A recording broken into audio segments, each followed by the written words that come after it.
The story of Baldur's Gate 3's early access starts you off as a prisoner on a nautiloid ship, which are strange flying ships employed by mind flayers that are capable of interplanar travel. On this ship, you find yourself constrained in a mysterious alien pod, and you watch as a psionic space octopus enters the room. This mind flayer grabs a tadpole from a brine pool and places it on another captive's face. To your horror, you watch as the tadpole squirms its way under this Githyanki's eyelid and into her brain. Tadpoles are hatched from mind flayer eggs, and when one is inserted into the brain of another being, the victim will undergo a process known as seramorphosis, which ultimately turns them into mind flayers themselves. As you may have predicted, the mind flayer then grabs another tadpole and places it on your face, and in a weak display of character, you pass out as it goes deep into your brain. Hours later, you wake up to find yourself free of your constraints and notice that the ship is heavily damaged and burning. This might be your only chance at escape. Reaching an outer deck area, you see that the nautiloid is currently flying in Avernus, the uppermost layer of the Nine Hells, and the ship is not only being chased by various denizens of Avernus, but also by what appears to be Githyankis flying on the back of red dragons. The Githyanki race has been at war with the mind flayers ever since their millennia-long enslavement to them in the past. With no other choice, you press on and end up running into the beautiful Githyanki prisoner that you saw before. Abomination. This is your end. She almost kills you, but holds off and explains to you that you must work together to get to the helm of the ship, which apparently is the only way both of you can possibly get out of the Nine Hells and then off the ship. Fighting your way through packs of imps, you eventually make it to the helm, where you see a mind flayer fighting off imps and cambions, which are half devils. The mind flayer turns your way and telepathically orders you to connect the nerves of the transponder so that you can all escape. Laezel assures you that the mind flayer is of course no friend, but your first priority should be getting the ship out of the Nine Hells, and then you can deal with the mind flayer problem. Together you fight your way to the transponder, and just as you connect the nerves, a red dragon shows up and blows most of the helm room apart. Luckily though, the ship jumps out of Avernus and back to the material plane. The severely damaged ship is going down fast, and without that flight attendant giving you a seatbelt tutorial, you end up getting knocked off. A split second before becoming a pancake, a mysterious force stops your fall, and you end up only suffering a few bruises. Hours later, you wake up on the shores of a river amidst the wreckage of the nautiloid ship. Walking up the beach, you end up running into another prisoner that you saw on the ship. She goes by the name of Shadowheart and is a half-elf cleric. You can call me Shadowheart. Despite your differences, you both join forces after a quick discussion as to what to do about the tadpoles in your brains. You must find a healer, and you're better off searching together. After killing a couple walking brain aberrations called intellect devourers, you end up finding yourself with a knife to your neck. But to your surprise, it's not Shadowheart. It's everyone's favorite high elf rogue by the name of Astarion. My name's Astarion. Unfortunately, he has pushed you too far and you end his life on the spot. I'm just kidding, take your dislikes back. I'll leave him alive on this playthrough. Despite your differences, he joins your forming entourage and you head off only to run into a guy who thinks it's funny to say that you're staring at me like a Rashimi at a blackboard on every single f***ing playthrough. This man is a wizard by the name of Gale, who is also a captive on the nautiloid ship. I'm Gale. Well met. And despite your differences, he joins the posse to help search for a healer, but not before dropping a little sexiness on Shadowheart. A woman with shadows for eyes, deep as the dark lake. Pleasure, madam. Onward your party goes until you run into two tieflings who have captured the Githyanki fighter named laezel that you fought side by side with earlier on the ship. Githyanki are typically not a welcome sight on Faerun, as they come from the astral plane, and when they're spotted on the material plane, they oftentimes are conducting raids like Vikings would. The tieflings tell you that there is a healer in a camp nearby named Nettie who can heal all wounds, but laezel politely interrupts. You again. Get rid of them. After analyzing your history of romances, or should I say lack of history, in an act to impress laezel, you kill the tieflings and Shadowheart. All Shadow had to do was share some wine with you and accept your coconut oil massage offer on just one damn playthrough. Realizing that your current party composition will no longer have healing word, you regret that decision but push on because you're not a save scummer. Yes, you are. Arriving at the gates to the druids' camp in search of Nettie, you find yourself involved in a battle as goblins are attacking the gate. Luckily, the Blade of Frontiers saves the day with his single rapier, and the goblins are defeated. Entering the druids' camp, you come across a tiefling named Zevlor, who's yelling at a dude named Aridin, telling him that he led the goblins to the camp, and also let them take the druid. Not wanting to get on the bad side of a dude with horns, you pull a Floyd Mayweather on Aridin. And then Aridin leaves the camp. Zevlor tells you that the druids at the grove are starting a ritual that's going to cut the grove off from the outside world. This would force Zevlor and his band of refugee tieflings out of the grove and back on the dangerous road to Baldur's Gate, where he believes they will surely be slaughtered by the growing force of goblins. The tieflings at the grove come from the city of Elturel, which was recently transported to the Nine Hells and then eventually back to Faerun. Elturel is currently in an apocalyptic state due to that disastrous event, and the residents of Elturel basically kicked out the innocent tieflings because of the tiefling race having bloodlines going back to the Nine Hells. Zevlor asks you to try to persuade a druid named Kaga, who is the temp archdruid of the grove, to at the very least give the tieflings more time to prepare before they have to leave. You set off into the grove and find Kaga, but first come across the crazy one-eyed Blade of Frontiers, who is currently helping train tiefling children in combat. He introduces himself as a warlock by the name of Wyll, and simply because of his cool accent and max party size being 4, you push Astarion off a cliff to make I'm just kidding. You push Gale off a I need Gale for his upcoming Thunderwave. Okay. You push your only shot at a straight romance, if you're a guy, off a cliff to be eaten by a bear, and the boys are back in town.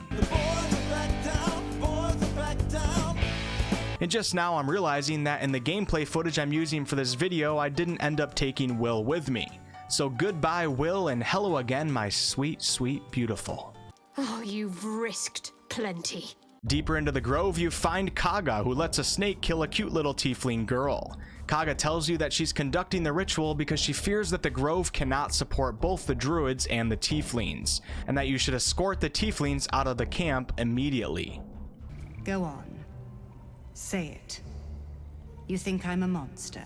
When you get back to Zevlor, he has already heard the news about the tiefling girl, and he asks you if you want to assassinate Kaga. Sounds like fun, but first let's see if we can get Nettie to get these damn tadpoles out of our brains. Speaking to the gold dwarf druid Nettie, she tells you that she can probably heal you, but that you need to come with her to the back room. Well, figures. Turns out that she doesn't take you to Pound Town and instead pricks you with a poisonous thorn. But wait. Because what I'm about to do after this scene might be one of the most evilest things you've ever seen in an RPG to date, I'm going to change the way that this scene plays out so that it doesn't result in death yet. So Nettie talks to you about how odd it is that you and your companions have not gone through Ceramorphosis yet and transformed into mind flayers, and that the dead drow on the table next to her also had a tadpole in his brain that they were attempting to research. Nettie explains that the actual archdruid of the grove, Daddy Helson, has gone missing as he set out on an expedition into goblin territory to investigate the growing evils in the land, and maybe find answers as to what these tadpoles really are and why they're being found in so many brains. Nettie tells you that if you can find Helson, he might be your best bet as to a cure. On your way out, you of course kill Kaga and learn that her and some of the other druids are actually part of an evil organization known as the Shadow Druids, and that they had plans to conduct the ritual which will help them take over the grove. A few of the good druids thank you and tell you to go find Helson not only for your cure, but also to alert him of what has happened at the grove, and he is certainly needed. Okay, here's where some of you might want to exit the video for about 10 to 15 seconds. On your way out of the grove, you hear a terrible song being sang up on a nearby cliff. Naturally, you investigate and decide that the world is better off with a Damn it.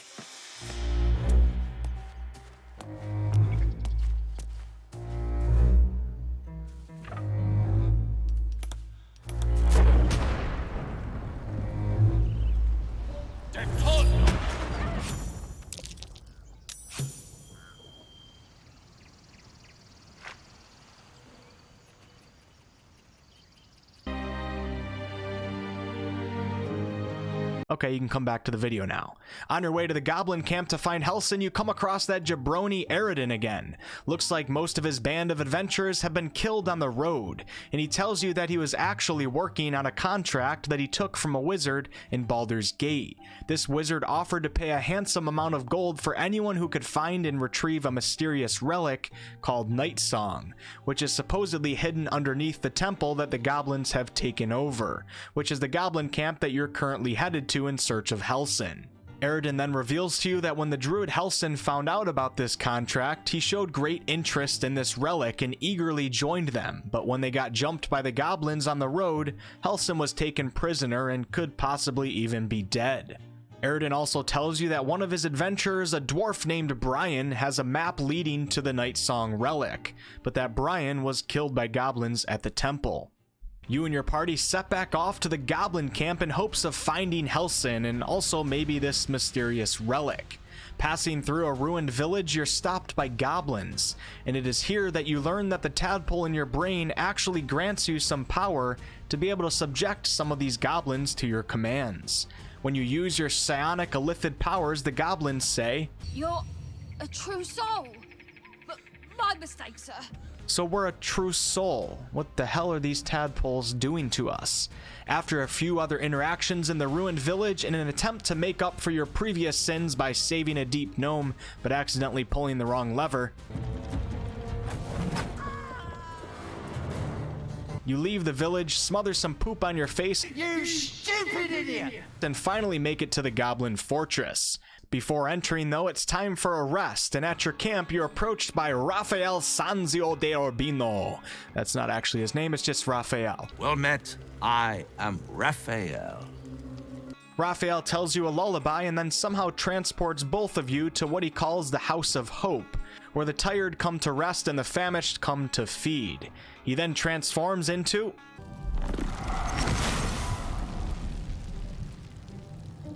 and then tells you that he could fix your tadpole problem with the snap of a finger.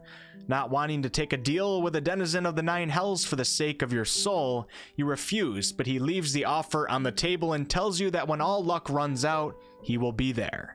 You appear back at your camp, take a nap, and then back to the fortress. So this Goblin Fortress was previously a temple of Selûne, the good goddess of the moon, but has been taken over by these worshippers of the Absolute. The goblins once again regard you and your party as true souls, and you're welcomed into the camp where you learn that there is in fact a druid being held captive somewhere within. Absolutely sick of bards and their songs, you somehow hold back on a thunderwave and ignore Volo. But if there was a cliff nearby, it might be a different story, and you head deeper into the ruined temple of Selûne. One of the goblins tells you that the Absolute is gathering all the true souls together, but for what? Well, he doesn't know. Within the temple, you meet a goblin named Priestess Gut, who tries to brand you with the mark of the Absolute, and then invites you into a back room.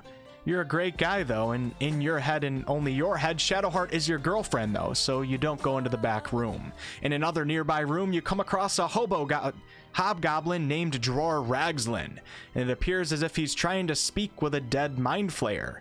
Your mind and his telepathically connect. He must also have a tadpole in his brain and be one of these true souls. He tells you that the Absolute wants to know who killed this mind flayer and ran from the ship, and that using the Speak with Dead spell on it may reveal this mystery.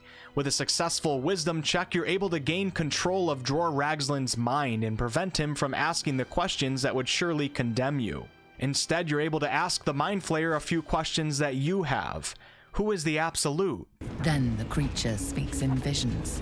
Curved drow blades, crude goblin torches, gnoll teeth dripping blood. You see other mind flayers arranged in a serene circle. Absolute unity. Absolute power. And why were the Gith Yankee chasing you? See dark tunnels lit by noxious pools of brine. The darkness spreads through the earth. The sky splits open, and nautiloids pour out of a void that consumes the stars. Something big is obviously going on here with the tadpoles, the Absolute, the mind flayers, and the true souls. That is all you're able to get from the mind flayer, though, so you leave Dror Ragslin and go back to searching for Halsin. Deeper in the fortress, you meet another one of the camp leaders, a drow by the name of Minthara. When your minds connect and she sees that you're a true soul, she tells you that she's assembling a raid party to wipe out the Druid's Grove because they're worshippers of a false god. You leave the conversation not wanting to accidentally give away any information on the Grove. When you get to the Warg Pens area, you find a bear being held in a cell. This must be the Druid Helson. At this point, you're pretty much over talking to these worshippers of the Absolute, so you wipe the room of goblins and release the bear. Hello, Daddy Helson.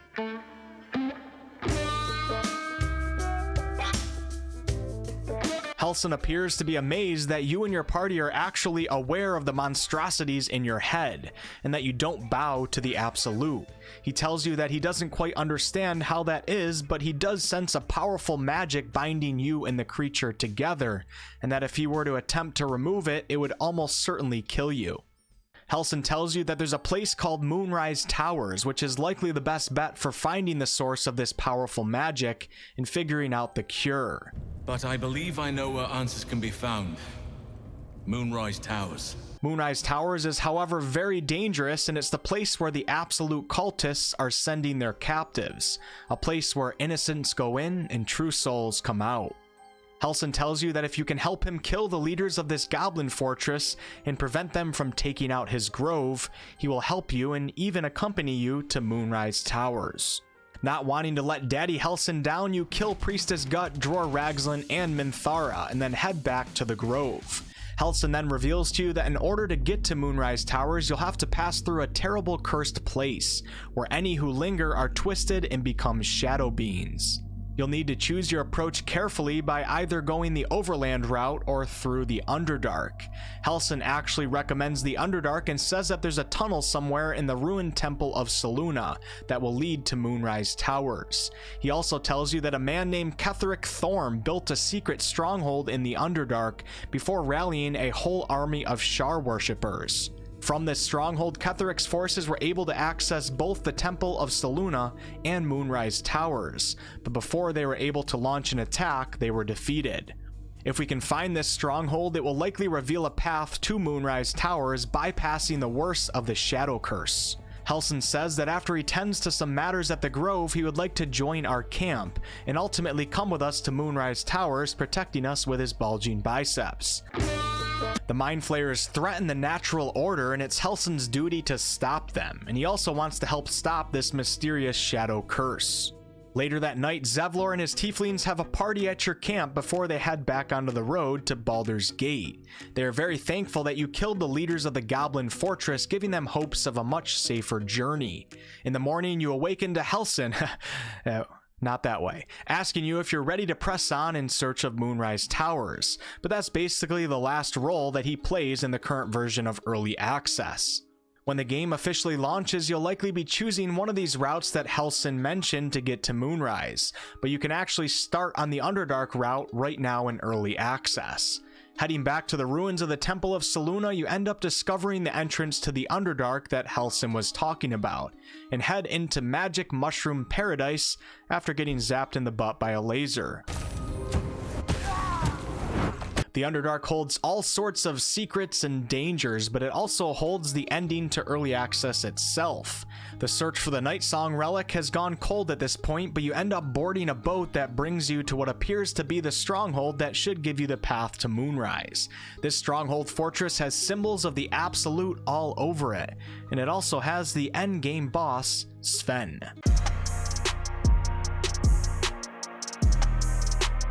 As most of you guys know, there's much more to Baldur's Gate 3 Early Access than what I showed in this video. In this video, I really only focused on the main story quest line, just so we could have one place where it all comes together and we can get a better understanding as to what's going on. I also left out all of the companion quests in this video. I have separate videos dedicated for those, and I've already done one of them for laezel. Also keep in mind, guys, that your playthrough might be much different than what I did in this one. For example, you can actually side with the goblins and attack the Druid's Grove, which kind of results in a different playthrough than what I experienced on mine, and you also don't have to Thunderwave the bard off the cliff. Anyways, guys, shout out to all patrons and channel members. Videos like this take a lot longer than the average video, and because of people like you, it's much easier to make that decision and sacrifice the time that I could put into many more videos throughout the week and put it all into one to do a video that I really want to do. And also shout out to everybody who made it this far in the video. Definitely let me know below in the comments. That is the most important factor for a video's success. Thanks so much for watching, guys. If you guys ended up enjoying this video, please like, comment, and subscribe. I really appreciate it. I do all sorts of content on this channel, ranging from live streams to game reviews to game tutorials to class guides to lore videos. Whew, my voice is tired. I just got done with a 7-hour stream. Catch you guys on the next one.